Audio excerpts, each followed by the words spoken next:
नमस्कार साथियों, आप सभी का स्वागत है तैयारी चक्र में। ये है तैयारी का पावर डोज।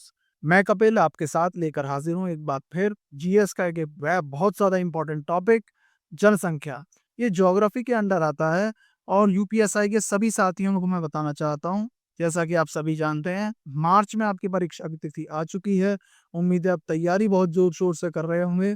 देखिए, ये जो हमारे प्रैक्टिस सेट के जितने भी सेशन चल रहे हैं, आपके लिए बहुत इंपॉर्टेंट हैं और आपको पेपर के करीब ले जाने के लिए बहुत ज़्यादा इम्पोर्टेंट है। तो आप इनके साथ लगे रहें। वीडियो अगर आपको अच्छी लगेगी तो आपसे लाइक ज़रूर करें और अगर पहली बार चैनल पर आए हैं तो आपसे रिक्वेस्ट है सब्सक्राइब कर लें और शेयर कर दें अपने सभी साथियों के साथ। आप हमारे चैनल की प्लेलिस्ट में जाकर सभी टॉपिक्स को एक बार चेक कर सकते हैं, जिसमें रीजनिंग, मैथ, हिंदी और जीएस के सारे टॉपिक्स को कवर करने की हमने कोशिश की है और बिना किसी फीस के हम आपको ये सब करा रहे हैं। आइए शुरू करते हैं आज की बहुत शानदार क्लास को, जिसमें जनसंख्या से लेकर हम इम्पोर्टेंट चीज़ों को डिस्कस करेंगे। पहले क्वेश्चन की अगर मैं बात करूं तो भारत की जनसंख्या के इतिहास में किस दशक में भारत में जनसंख्या वृद्धि की ऋणात्मक दर रिकॉर्ड की गई है? तो वो वर्ष है 1911 से लेकर के 1921 का वर्ष, यानी कि 10 साल वो थे जिसमें जनसंख्या की रिकॉर्ड माइनस में चला था। यानी कि वैसे जनसंख्या बढ़ती है लेकिन इस दौरान जनसंख्या घटी थी। कुछ और इम्पोर्टेंट बात बता दूं कि 1951 से 1981 के बीच के जो 30 वर्ष थे, वो जनसंख्या विस्फोट का काल कहलाता है। यानी कि उन 30 सालों के अंदर जनसंख्या जो है बहुत तेजी के साथ बढ़ी थी। आइए नेक्स्ट क्वेश्चन को देखते हैं। तो देखिए, average growth rate of population during the decade of 2001 to 2011, 2001 से लेकर के 2011 के शासन समय के दौरान जनसंख्या की जो औसत वृद्धि दर थी वो कितनी थी? क्या वो 17.64 थी, 19.64 थी, 27.64 थी या 29.64 थी? तो सही उत्तर रहेगा आपका 17.64। यानी कि आप जानते हैं 2001 के बाद में 2011 की जनगणना हुई थी और उसके बाद में 2021 में जनगणना होनी चाहिए थी, लेकिन कोरोना काल के कारण वो जनगणना हो नहीं पाई थी। इसीलिए हम सारा डाटा 2011 का ही आपको बताएंगे। तो वो सही उत्तर है 17.64, जो कि जनसंख्या की औसत वृद्धि दर रही 2001 से 2011 के बीच में। अगले प्रश्न को देखें तो भारत की जनसंख्या के इतिहास में किन दशकों को जनसंख्या विस्फोट की अवधि कहा जाता है? अभी मैंने आपको थोड़ी देर पहले बताया कि 1951 से लेकर के 1981 के बीच के जो 30 वर्ष थे, उनको जनसंख्या विस्फोट की अवधि कहा जाता है। और एक इम्पॉर्टेंट बात यही मैं बताता चलूं तो केंद्र सरकार संविधान के अनुच्छेद 246 के अंदर क्या करती है, उसे जनगणना का अधिकार मिला हुआ है। किसको? केंद्र सरकार को। और जनगणना जो है संघ सूची के अंतर्गत आने वाला विषय है। कितनी सूची होती है मित्रों? कुल मिलाकर 3 सूची होती है, संघ सूची, राज्य सूची और समवर्ती सूची। और तीनों सूची संविधान की कौन सी अनुसूची के अंतर्गत आती हैं? 7वीं अनुसूची के अंतर्गत आती हैं। आइए बात करते हैं अगले क्वेश्चन की। अगला प्रश्न है, 2011 की जनगणना के अनुसार भारत के किस केंद्र शासित प्रदेश में लिंगानुपात यानी महिला प्रति हजार जो है वो सबसे अधिक है? यानी कि 1000 पुरुषों पर कितनी महिलाएं होती हैं, ये कहलाता है लिंगानुपात। तो ऑप्शंस थे आपके सामने, चंडीगढ़, दमन और दीव, चंडीगढ़, अंडमान और निकोबार द्वीप समूह, लक्षद्वीप और पुदुचेरी। सही उत्तर है पुदुचेरी। 1037 महिलाएं 1000 पुरुषों के मुकाबले थी, यानी सर्वाधिक लिंगानुपात वाला केंद्र शासित प्रदेश था। सबसे कम लिंगानुपात वाला केंद्र शासित प्रदेश रहा दमन और दीव, 618 की संख्या के साथ। और अगर मैं राज्य की बात करूं तो केरल की बात करें तो 1084 महिलाओं के साथ ये सर्वाधिक लिंगानुपात वाला राज्य रहा। और हरियाणा वहीं पर 879 यानी 879 की संख्या के साथ में सबसे कम लिंगानुपात वाला राज्य कहलाता है। अगर मैं बात करूं सबसे पहले जातिगत जनगणना कहाँ हुई थी, वो 1931 में हुई थी जातिगत जनगणना सबसे पहली बार।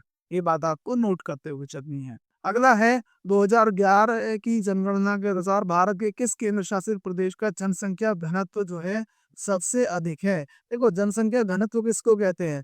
जनसंख्या घनत्व का मतलब है कि जहाँ जनसंख्या 1 किलोमीटर में, 1 किलोमीटर का जो क्षेत्र है, 1 किलोमीटर का जो क्षेत्र है उसमें सबसे ज्यादा लोग निवास करते हैं।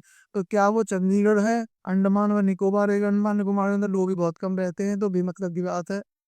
क्या चंडीगढ़ है, पुदुचेरी है या दिल्ली है? देखिए पुदुचेरी का अभी अभी हमने जिक्र करा। पुदुचेरी वो केंद्र शासित प्रदेश था जिसमें लिंगानुपात सबसे अधिक था। कितना लिंगानुपात था? 1037 था। लेकिन सबसे भीड़ भाड़ वाले इलाके की बात करूं, सबसे अधिक जनसंख्या घनत्व की बात करूं, तो वो कोई भी नहीं, क्या है? दिल्ली है। कितने लोग रहते थे? 11,320 लोग। 11,320 लोग 1 किलोमीटर के एरिया में, पर 1 किलोमीटर रहते थे। कहाँ पे? दिल्ली में रहते थे। ये बात आपको याद रखनी है 2011 की जनगणना के अनुसार। हालांकि जब अगली जनगणना होगी तो ये संख्या 100% बढ़ चुकी होगी। आइए नेक्स्ट क्वेश्चन की तरफ रुख करते हैं और देखते हैं अगला क्वेश्चन क्या है। ठीक है जी, ठीक है। अगला है 2011 की जनगणना के अनुसार भारत में किस जिले में सबसे अधिक जनसंख्या घनत्व है? देखिए दिल्ली एक राज्य है। दिल्ली एक राज्य भी नहीं, दिल्ली एक केंद्र शासित प्रदेश है। लेकिन दिल्ली ही कई जिलों से मिलकर बना है। जैसे कि उत्तर प्रदेश में भी 75 जिले हैं, अब 76 हो जाएंगे। मैंने इसके बारे में वीडियो अपने चैनल पर बनाई है, आप जाके चेक कर सकते हैं। 76वां जिला कौन सा है उत्तर प्रदेश का? कौन सा जिले को 76वां जिला बनाया गया है? अगर आपको इसका आंसर पता है तो कमेंट बॉक्स में जरूर लिखें। मैंने इसके बारे में एक डिटेल वीडियो भी बनाई हुई है, एक शॉर्ट भी बनाया हुआ है। आइए तो देखेंगे ये सबसे अधिक जनसंख्या घनत्व वाला जो है जिला कौन सा है पूरे भारतवर्ष में। क्या वो नॉर्थ ईस्ट दिल्ली है कि उत्तर पूर्व दिल्ली है, चेन्नई है, गया है बिहार का, या कोलकाता है? देखिए ये तीनों ही नहीं है। सही उत्तर जो हमारा बनेगा वो बनेगा north east Delhi. North east Delhi जो है सबसे ज्यादा जनसंख्या घनत्व वाला जिला है पूरे देश में। इसके बाद में जो आता है वो सेंट्रल दिल्ली आता है। सेंट्रल दिल्ली यानी कि केंद्रीय दिल्ली आएगी, सेंट्रल दिल्ली आएगी। उसके बाद में क्या आएगी? उसके बाद में ईस्ट दिल्ली, यानी दिल्ली के ही 3 जिले हैं। उसके बाद में क्या आएगी? ईस्ट दिल्ली, यानी दिल्ली उत्तर पूर्व दिल्ली, सेंट्रल दिल्ली, ईस्ट दिल्ली, और उसके बाद में आएगा आपका चेन्नई। क्या आएगा? चेन्नई आएगा उसके बाद में। ये बात आपको याद रखनी है, इंपॉर्टेंट बात थी, मैंने आपको बता ली। जो जो चीजें इंपॉर्टेंट होती रहेंगी मैं आपके सामने रखता रहूंगा। आइए चलते हैं नेक्स्ट, इसको नोट भी करते चलेंगे, पेपर के लिए इंपॉर्टेंट चीज है। भारत का पहला नगर निगम कब स्थापित किया गया? भारत का पहला नगर निगम कब स्थापित किया गया? देखिए आप भी जो पढ़ रहे हैं इस समय, या तो किसी नगर पंचायत के निवासी होंगे, किसी ग्राम सभा के निवासी होंगे, या किसी नगर निगम के निवासी होंगे। को पहला नगर निगम क्या 1688 में था, 1998 में था, 1988 में था, या 1788? देखिए सही उत्तर है, ये है 1688 में बना। 29 सितंबर 1688 को पहला नगर निगम बना था। कहाँ बना था? चेन्नई के अंदर बनाया गया था। तो ये बात आपको याद रखनी है। जो इम्पोर्टेंट पॉइंट था मैंने आपसे डिस्कस कर लिया, इम्पोर्टेंट बात है, याद रखेंगे। ठीक है जी, 29 सितंबर 1688 को चेन्नई के अंदर पहला नगर निगम की स्थापना की गई थी। आइए आगे देखते हैं। देखिए भारत में लिंग अनुपात को प्रति कितने पुरुषों पर महिलाओं की संख्या के रूप में परिभाषित किया जाता है? मैंने ये बात पिछले क्वेश्चंस में भी आपसे डिस्कशन किया है। क्या 1,000 पुरुषों पर महिलाओं की संख्या को कहा जाता है, 100 पर कहा जाता है, 10,000 पर कहा जाता है, या 1 लाख पर कहा जाता है? वो सही उत्तर है 1,000। 1,000 पुरुषों पर इतनी महिलाओं की संख्या होगी, उसको ही लिंगानुपात के रूप में परिभाषित किया जाता है। अच्छा, 2011 की जनगणना के अनुसार भारत में जो लिंगानुपात कितना निकल के आया था? वो निकल के आया था 943। ये किस में था? भारत में था। और इसी के साथ साथ आप अगर मुझे बताएंगे कमेंट करके कि उत्तर प्रदेश में लिंगानुपात कितना था, तो बताइए उत्तर प्रदेश में कितना था? क्या इससे अधिक था या इससे कम था? देखिए उत्तर प्रदेश में जो लिंगानुपात था वो सेंट्रल यानी कि पूरे भारत के लिंगानुपात एवरेज से कम था। क्या रहा था? कम रहा था। ये कहाँ का है? उत्तर प्रदेश का है। याद के यूपी का लिंगानुपात 912 आया था निकल करके। आइए आगे चलते हैं, हम देखते हैं अगला प्रश्न। अगला है, ये कितना लिख रहा भैया? इकाई, दहाई, सैकड़ा, हजार, 10,000, लाख। इकाई, दहाई, सैकड़ा, हजार, 10,000, लाख। 1 लाख से अधिक की जनसंख्या, लेकिन 10 लाख से कम जनसंख्या के शहर का प्रशासन करने वाली शहरी स्थानीय निकाय कौन सी है? क्या वो ग्राम पंचायत यानी 1 लाख से लेकर के 10 लाख के बीच की जो निकाय होती है उसको क्या कहते हैं? ग्राम पंचायत तो बड़ी छोटी होती है, तो गलत उत्तर है। नगर पंचायत कस्बों की होती है, ये भी छोटी होती है। क्या वो नगर पालिका है या महानगर पालिका है? सही उत्तर होगा मेरे भाई यहाँ पर नगर पालिका। नगर पालिका वह प्रशासनिक निकाय होता है जो 1 लाख से 10 लाख के बीच की जनसंख्या के ऊपर बनाया जाता है। तो थोड़ा सा डिस्कशन हम इसमें भी करने की कोशिश करेंगे तीन चीजों का, नगर पंचायत, नगर पालिका और नगर निगम। नगर पंचायत, नगर पालिका और नगर निगम। ये जो नगर पंचायत होती है वो 20 से 50,000 की जनसंख्या के बीच में बनाई जाती है। जो नगर पालिका होती है वो 50,000 से लेकर के और 5 लाख तक की जनसंख्या के ऊपर बनाई जा सकती है। और जो आपकी नगर निगम होती है वो 5 लाख से 50 लाख के बीच में बनाई जाती है। ये आपको याद रखना है। ये वाले जो पॉइंट मेरे दिमाग में आया मैंने आपको बता दिया। आइए आगे चलते हैं। घोषित घोष वाक्य, हमारी जनगणना हमारा भविष्य। एक देखिए जो भी जनगणना की जाती है या कोई आंदोलन हो गया, उसका एक घोष वाक्य होता है और वो बहुत इंपॉर्टेंट होता है। घोष वाक्य है हमारी जनगणना हमारा भविष्य। निम्नलिखित में से किस वर्ष में की गई जनगणना का घोष वाक्य था? 1971 की जनगणना, 2001 की जनगणना, 1991 की जनगणना या 2011 की जनगणना? तो सही उत्तर है इसका 2011 की जनगणना का जो घोष वाक्य था वो था हमारी जनगणना हमारा भविष्य। आइए नेक्स्ट क्वेश्चन, अगला प्रश्न देखते हैं क्या इंपॉर्टेंट क्वेश्चन आता है।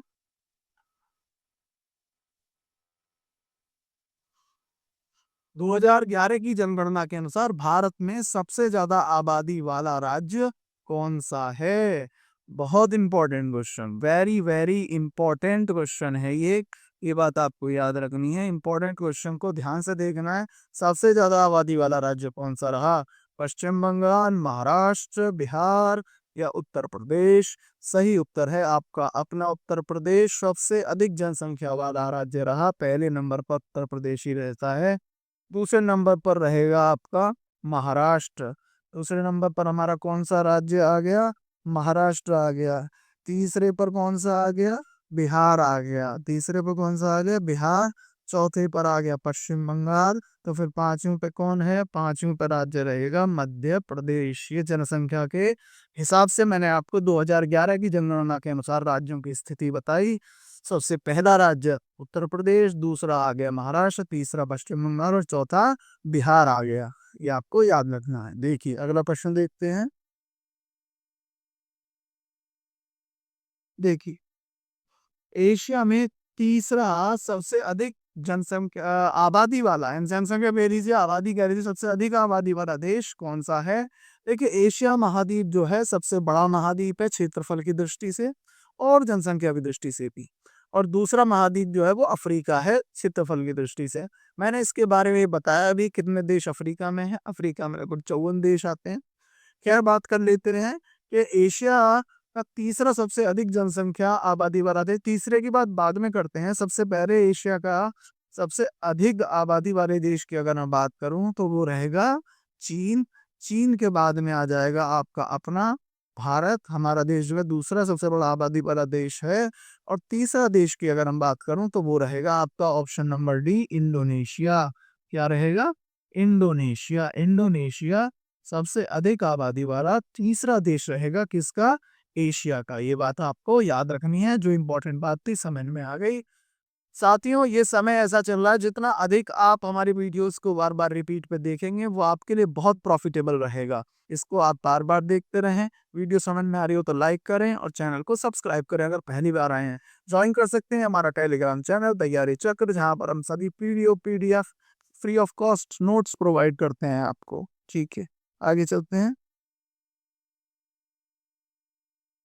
देखिए बात करते हैं भारत में कितने वर्ष के अंतराल के बाद जनगणना की जाती है? कितने वर्ष के अंतराल के बाद जनगणना की जाती है?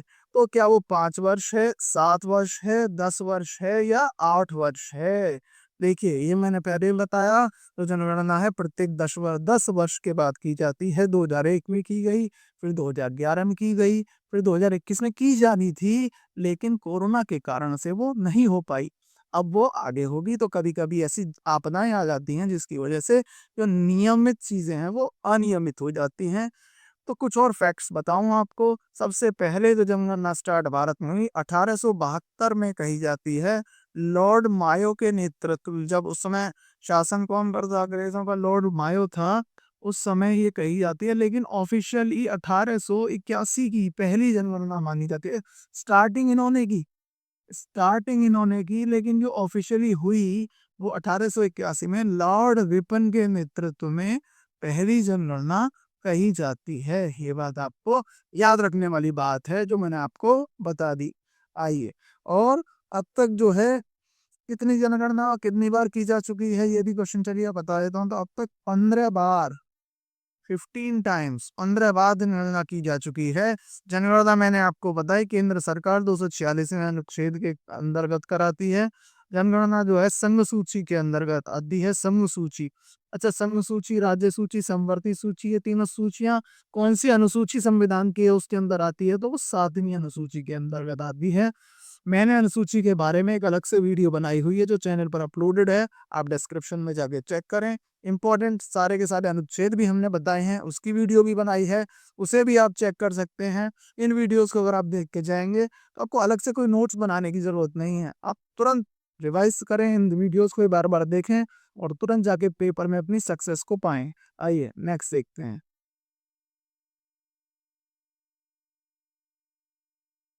अनुसूचित जाति और अनुसूचित जनजाति भारत की आबादी का क्रमशः कितने प्रतिशत है 2011 की जनगणना के अनुसार?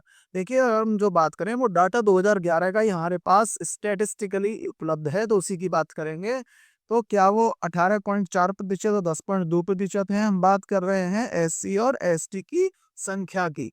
तो यहाँ 16.6 और 8.6 है, 16.1 10.2 है, ये 21.3 9.4 है। सही उत्तर होगा 16.6 और 8.6%। अनुसूचित जाति और अनुसूचित जनजाति की प्रतिशतता कहाँ है? भारत की जनसंख्या के अंदर है। अगला प्रश्न होगा आपका आज का आखिरी प्रश्न क्या है? मानव जनसंख्या वितरण और घनत्व के प्रतिरूप यानी पैटर्न के अध्ययन को क्या कहा जाता है? वो विषय, वो हिस्सा जिसके अंतर्गत हम स्टडी करते हैं जनसंख्या और उसके सारे पैटर्न को, क्या वो कहलाती है एंथ्रोपोलॉजी या कहलाती है option B demography, option C oncology या ऑप्शन डी सोशियोलॉजी? देखिए, बहुत बच्चे कंफ्यूज हो जाते हैं सोशियोलॉजी और डेमोग्राफी में। देखिए, सोशियोलॉजी समाज का अध्ययन है, तो वो नहीं होगा। सही उत्तर होगा यहाँ पर हमारा क्या? डेमोग्राफी। तो मेरे साथियों, अगर आपको वीडियो काम की लगी है, या आपके काम आएगी, आपके पेपर के काम आएगी, तो आप वीडियो को लाइक ज़रूर करते हैं, इससे हमारा उत्साहवर्धन होता है। और अगर आपको जिस भी टॉपिक पे वीडियो चाहिए, आप आप तुरंत कमेंट करें। और साथ ही साथ हम आपको ये भी बताते चलते हैं, हम लगातार प्रैक्टिस सेट आपके लिए ला रहे हैं। पेपर तक हम ये नॉन स्टॉप प्रैक्टिस सेट धुआंधार तरीके से लाते रहेंगे, जिससे आपकी तैयारी में पंख लगे रहें। अब मेहनत से काम करिए, हिम्मत से काम करिए, आपके कंधे पर स्टार लग के रहेंगे। जय हिंद, जय भारत।